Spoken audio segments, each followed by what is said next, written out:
তো যারাই দুবাইতে আছেন, প্রবাসী আছেন, আপনাদেরকে আমরা বলি যে দেশে শুধু খরচের টাকাটা দেন, বাকি টাকাটা আপনি এখানে নিজে কাজে লাগান। ব্যাংকে রাখেন, গোল্ড ক্রয় করেন। যদি শেয়ার মার্কেট সম্পর্কে বুঝেন, ধীরে ধীরে শেয়ার মার্কেটে ভালো কোম্পানি দেখে দীর্ঘমেয়াদের জন্য বিনিয়োগ করেন।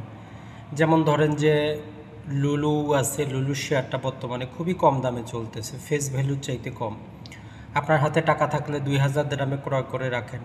তালাবাতের শেয়ারটা খুবই কম দামে চলতেছে, আগামী 1-1.5 বছরে হিসাব করে নেন। আর আপনার কাছে যদি আরও টাকা থাকে, ভালো কোম্পানির আরও শেয়ার আছে, যেমন র্যাক ব্যাংক, এডিসিবি, ইমারত এনবিডিবি, ইমারত প্রপার্টি, এটা ছাড়া পার্কিং, ডিটিসি। তো ভালো কোম্পানিগুলো যাচাই করে আপনি আগামী 5-10 বছরের জন্য বিনিয়োগ করে দেন, ওই টাকাগুলো আপনার জন্য কাজ করবে।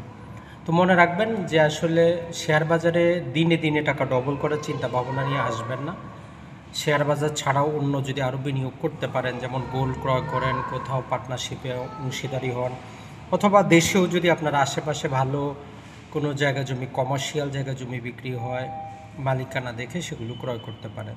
দেখেন, আপনি যে টাকাটা ইনকাম করতেছেন, ওই টাকাটা যদি কোথাও বিনিয়োগ করতে পারেন, ইনভেস্ট করতে পারেন, যেটা আপনার জন্য কাজ করবে, চাই রিটার্ন কম আসুক অথবা বেশি আসুক, আপনার জন্য একটা প্যাসিভ ইনকামের রাস্তা তৈরি হচ্ছে।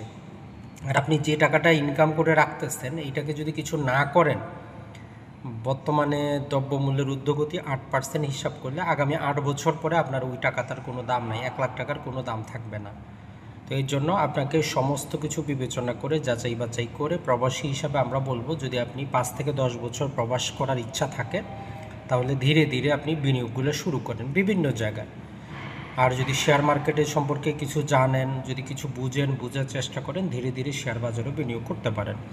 আমাদের এই চ্যানেলটাতে আমরা মোটামুটি দুবাই প্রবাসীদের রিলেটেড ভিডিও আপলোড করি। আশা করি আপনারা কমেন্ট করবেন, আপনাদের কোনো মতামত জানাবেন, আমরা সে বিষয়ে ভিডিও তৈরি করার চেষ্টা করব। আসসালামু আলাইকুম।